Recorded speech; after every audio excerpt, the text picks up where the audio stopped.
अगर आप नए हैं तो हमारा चैनल सब्सक्राइब करें और बेल आइकन को प्रेस करें ताकि आपको हमारे आने वाले वीडियोस के नोटिफिकेशन सबसे पहले मिले।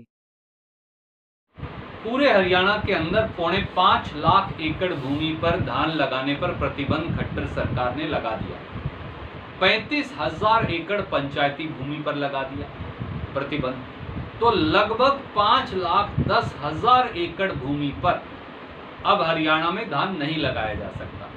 मुख्यमंत्री ने धान न लगाने के आदेश से किसानों की रोजी रोटी छीनने का काम किया। कांग्रेस के राष्ट्रीय मीडिया प्रभारी एवं पूर्व मंत्री रणदीप सिंह सुरजेवाला ने कहा कि प्रदेश सरकार धान का रकबा घटाकर किसानों को आर्थिक रूप से कमजोर करने पर लगी हुई है। प्रदेश सरकार ने 9 मई को धान का रकबा घटाने का काला कानून न पास किया, लेकिन जब तक कानून वापस नहीं लिया जाएगा तब तक किसानों के हितों की लड़ाई सड़कों पर उतरकर लड़ी जाएगी। रणदीप सुरजेवाला बाबेन में डा. दीपक देवगन के निवास स्थान पर पत्रकारों से बातचीत कर रहे थे। रणदीप सुरजेवाला ने कहा कि यह गठबंधन की सरकार किसान विरोधी ही नहीं बल्कि हिटलरशाही पर उतर आई है। प्रदेश के मुख्यमंत्री व उप मुख्यमंत्री किसानों की रोजी रोटी को लात मार रहे हैं।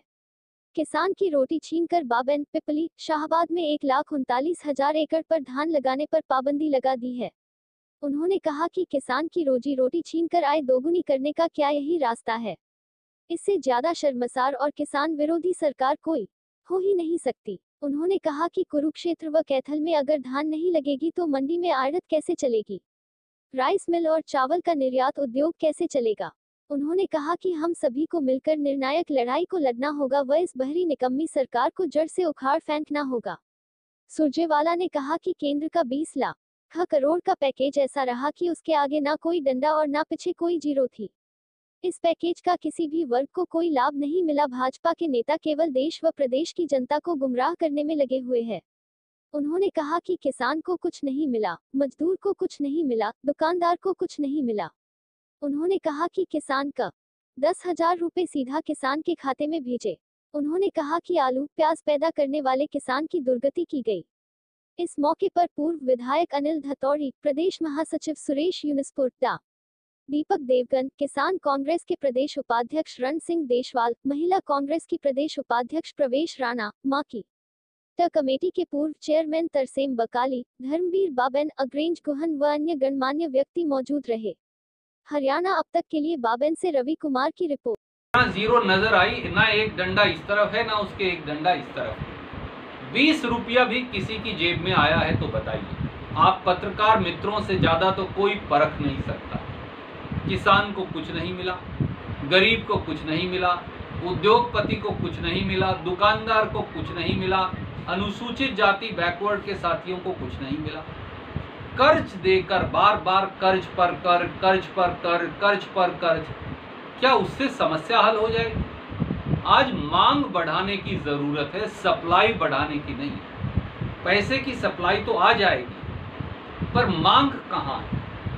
भारत सरकार को चाहिए, मोदी सरकार को चाहिए कि हर नॉन इनकम टैक्स पेई परिवार को 7500 रुपया 6 महीने के लिए दे, किसान को 10,000 रुपया दे सीधा उनके खाते में, 10 किलो राशन की हर व्यक्ति के लिए व्यवस्था करे जो अपना पेट खुद नहीं पाल सकता, प्रवासी मजदूरों के लिए घर वापस जाने का निःशुल्क किराया दे, पर्स स्ट्रिंग खजाने की चाबियां खोले और जो लघु, सूक्ष्म और छोटे उद्योग हैं उनके कर्मचारियों की तनख्वाह वो दे पाएं, उसके लिए 1 लाख करोड़ रुपया दे।